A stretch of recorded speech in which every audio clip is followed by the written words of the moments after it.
Hello, my name is Johnny and welcome to this probably quite short review of Harry Potter and the Philosopher's Stone, the movie from 2001. I never read the books as a child. I was one of those kids who never grew up with it, and it was only really recently that I finished reading them for the first time. I absolutely love them. They are phenomenal books. They are full of wonder and charm and humanity, and they're just fantastic. But recently, just over the past week, I have decided to watch all 8 of the films that were made of the books, the film adaptions, starting this past Monday with The Philosopher's Stone, or The Sorcerer's Stone, as it's known in America.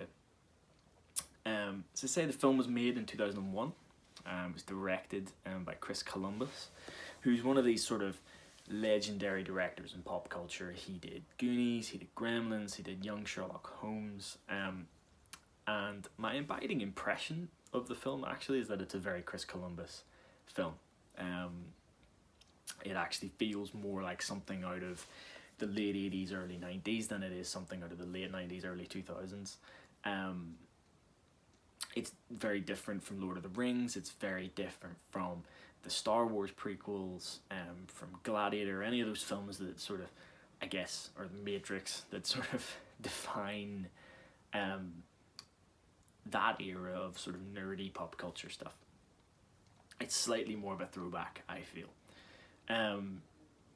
But before I get too far ahead of myself, my original thoughts on the film, I suppose, were influenced by what other people had told me, which is that it's one of the weakest of the films.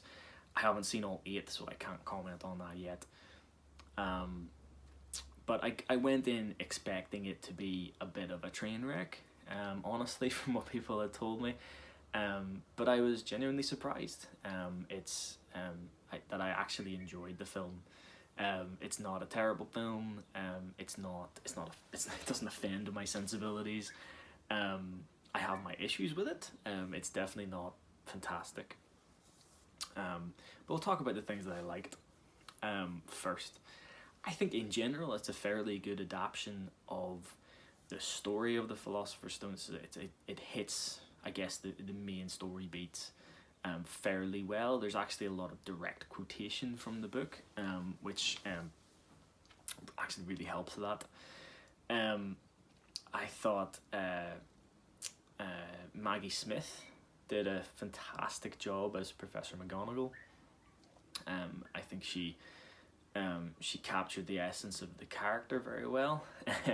When I read the book, it didn't even occur to me that McGonagall might be Scottish. I mean, go figure. With a name like McGonagall, clearly I was wrong. John Hurt as Ollivander is he is on top form. And John Hurt was never not on top form. You just have to watch V for Vendetta. He like Alan Rickman. Again, Alan Rickman. Anything Alan Rickman is in is phenomenal. Even stuff like Galaxy Quest and even his performance in Love Actually, and of course Die Hard, which is just one of his greatest and most sort of delicious villains. If you can, if I can use that as a term to describe a villain, but kind of just he seemed to absolutely adore playing. He's Hans Gruber in that film, and it's the same with Professor Snape.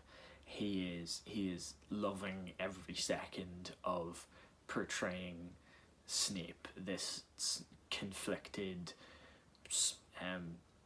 conflicted character, who is, as we all know, at the end of the books, turns out to be good. But he really plays up the sort of smarminess and sarcasm, which I absolutely love. Things I didn't quite like about the film. Professor Quirrell, he's not in that film enough for being such a central character to that story. He's not in that film enough. he only has maybe 3 or 4 major scenes in including the very final one, and so when it comes to the final scene, it's, you know, you don't, maybe it's just because I know what's going to happen, but you don't feel like they've built up the twist enough. And I mean, the film is 2.5 hours long, so they had room. And maybe it's just me coming off watching the extended version of the Fellowship of the Ring, that maybe they could have extended the film to 3 hours and built that up a little bit more. The pacing of the film is a bit weird. It starts off fairly well, but it sort of speeds up in certain places and then slows down in others, somewhat inexplicably. You know, everything, a lot of stuff towards the sort of final third of the film is very quick. It goes by very quickly. I think that the if there is a capital crime for this film, one that I find a little bit inexcusable, is the omission of Hermione's potion puzzle from the final scenes. I thought that just it just diminishes her character, which I think is just wrong on so many levels. So yeah, generally speaking, I enjoyed the film. As I said at the beginning, I thought it was a fun film. I thought it was the use of CGI in it, for the time it was made, is fairly standard, but actually done in such a way that